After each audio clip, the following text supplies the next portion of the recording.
నమస్కారం అండి. నమస్తే తల్లి. ఓం నమో వెంకటేశాయ. వెంకటాద్రి సంస్థానం బ్రహ్మాండే నాసికించిన వెంకటేశ సమోదేవో నా భూతో నా భవిష్యతి.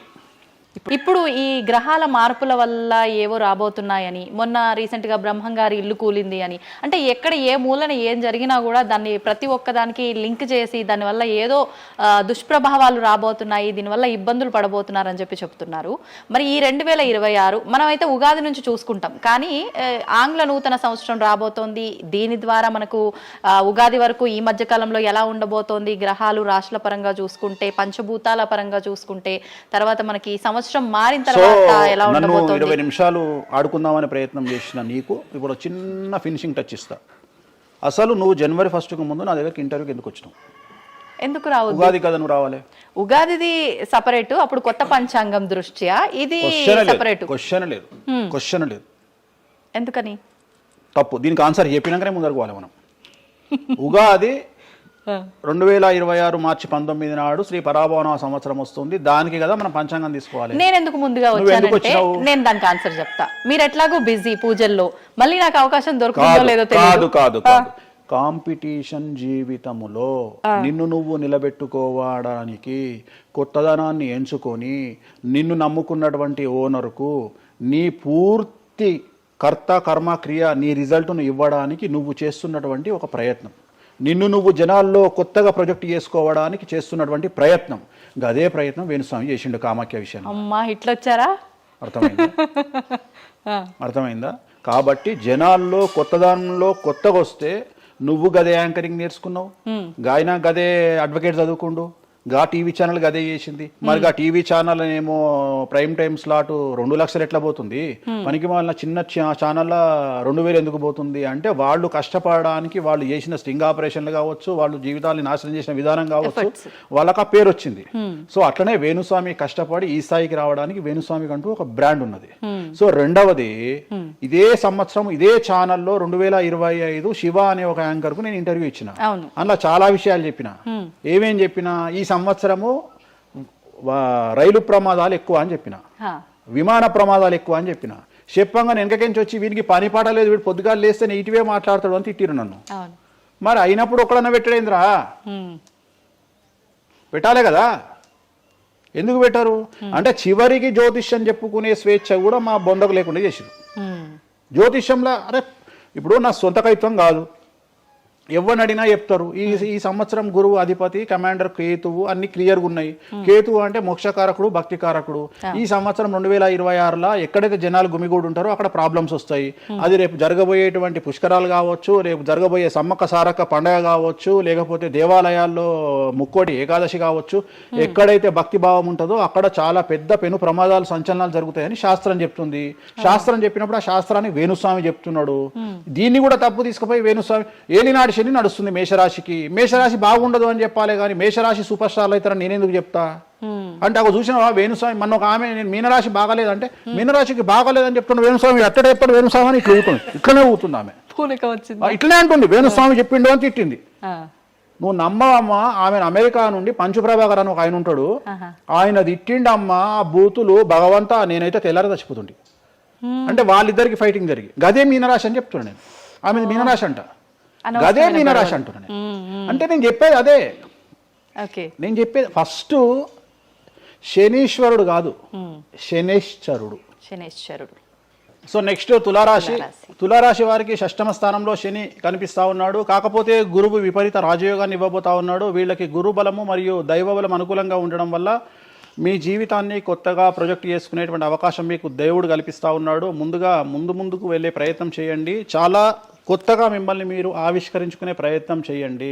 మిమ్మల్ని మీరు కొత్తగా సమాజానికి చూపించుకోండి. దానివల్ల మీ ఆలోచనలు మార్చుకోండి. చాలా గొప్పగా థింక్ చేయండి, గొప్పగా కలలు కనండి, వాటిని సాకారం చేసుకోండి.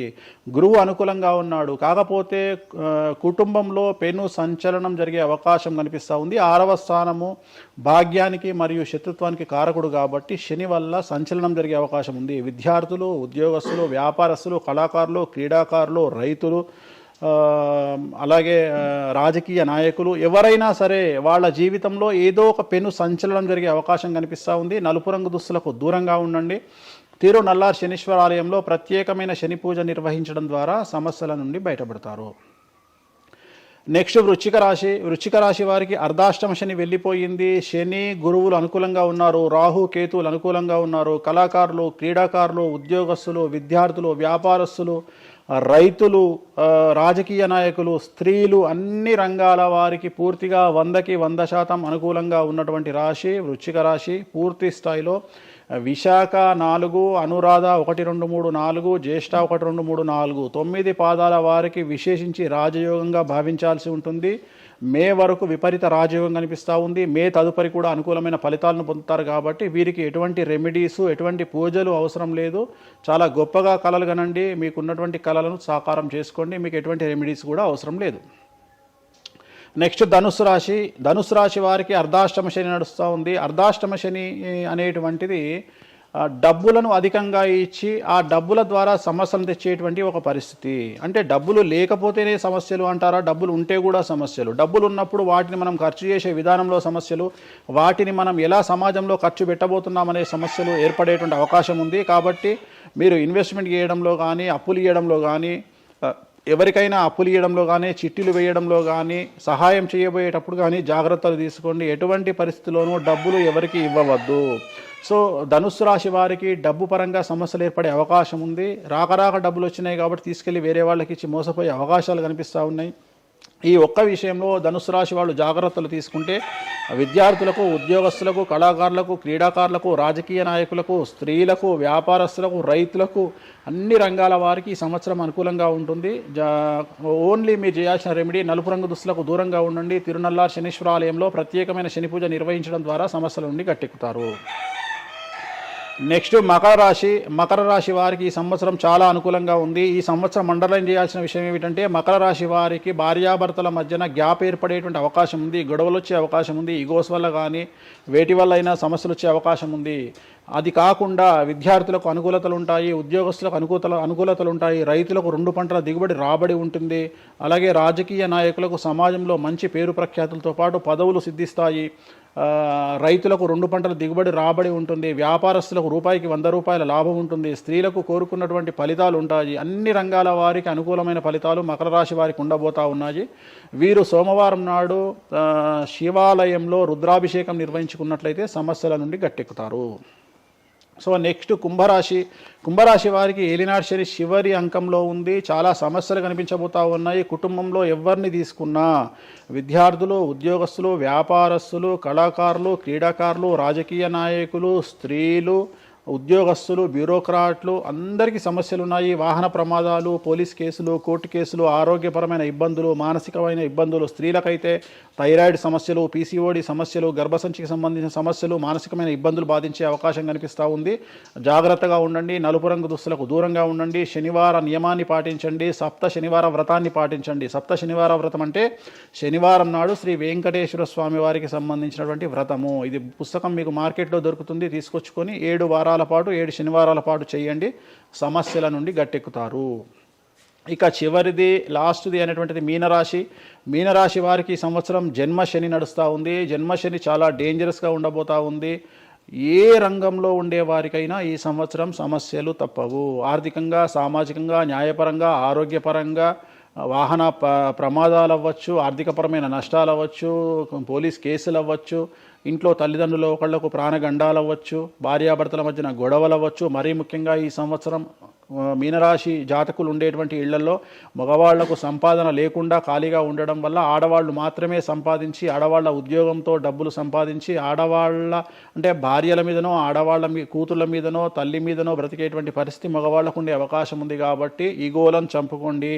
సో ఆడవారి మీద బ్రతకడానికి సిద్ధపడండి, కష్టపడండి, మానసికంగా సంసిద్ధులుగా ఉండండి. అంటే అలాంటి ఒక కండిషన్ ఈ సంవత్సరం ఉండబోతా ఉంది. ఈ ఒక్క సంవత్సరాన్ని కనుక మీరు దాటగలిగితే మీ జీవితంలో మంచి మంచి మంచి పొజిషన్లకు వెళ్తారు.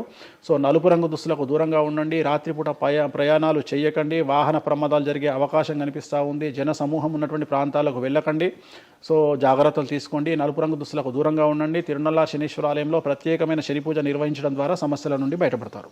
ఇప్పుడు ఈ రాశి ఫలాల్ని ఈ మధ్యకాలంలో చాలా మంది ఫాలో అవుతున్నారండి. ఇది అక్షరం అంటే పేరులో మొదటి అక్షరాన్ని బట్టి ఫాలో అవ్వాలా, లేదంటే డేట్ ఆఫ్ బర్త్ బట్టి వచ్చే రాశిని ఫాలో ఇది అవ్వాలా? పేరులో దాని సంబంధం లేదు, డేట్ ఆఫ్ బర్త్ ప్రకారం చూసుకోవాలి. రెండోది ఇది గోచారం, గ్రహచారం వేరు, గోచారం వేరు. ఇది జస్ట్ గోచారం ప్రకారం ఎలాగైతే మనము సౌరమానం ప్రకారము మనం చూసుకుంటామో అలా ఇది ఓన్లీ చాంద్రమానం ప్రకారము మీ నక్షత్రం ప్రకారం చూసుకోవాల్సిందే. మళ్ళీ వ్యక్తిగతమైన జాతకం వేరు.